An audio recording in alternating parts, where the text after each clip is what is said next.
అట్నా ఏందిది? ఇంకొకటి యాడికి పోయింది అది? అవును, నేను కూడా ఇందాక 4 కుంకుమ భరణిలవే మూతలు తీసి పెట్టాను వదినా.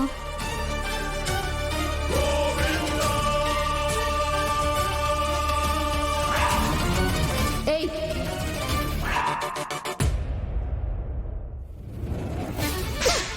ఇంకొక భాండి నేను చేసావే చెప్పు.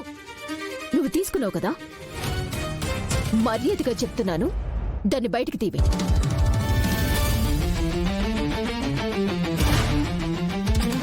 నిషి, నీకేమైనా పిచ్చి పట్టిందా? రాత్రి ఎందుకు కుంకుమ వరిని తీసుకుంటుంది? కళ్ళకి ఇంపుగా కనిపించి ఎత్తేసుంటాదబ్బి. అమ్మీ, ఇది పూజ, ఆటలాడొద్దు. మర్యాదగా తీసుకున్న కుంకుమ భరణి ఇచ్చేసేయి. ఆ దేవుడి ప్రమాణ పూర్తిగా చెప్తున్నాను, నేను తీసుకోలేదు అత్తయ్య గారు.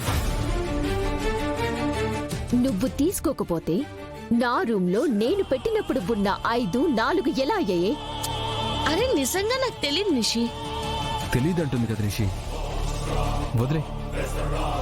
అందరూ ఉన్నారు, ఎందుకమ్మా చిన్న విషయాన్ని గొడవ చేస్తావు? ఇది చిన్న విషయం కాదు మావయ్య గారు, చాలా పెద్ద విషయం బా. ఇప్పుడు నలుగురికి ఇచ్చి ఒకరికి ఇయ్యకుంటే ఆమె ఏమనుకుంటది? దానికెందుకు పిన్ని టెన్షన్ పడ్డాం? ఇంట్లో కొత్త భరణులున్నాయి కదా, అవిద్దాం. శ్రీవల్లి, తీసుకొస్తానక్క.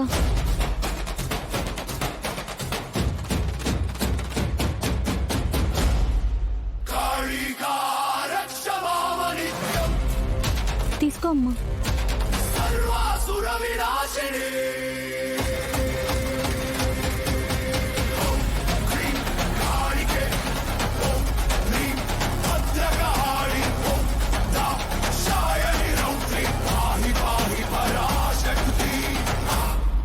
వెళ్ళొస్తాం వైజయంతి. మంచిదే. ఒక్క నిమిషం.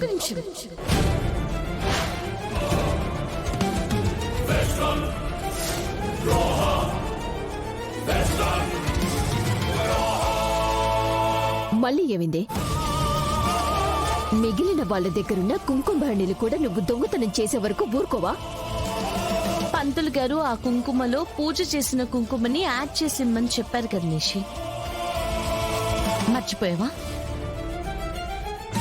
మీరందరూ మీ కుంకుమ బర్నీలు ఓపెన్ చేయండి.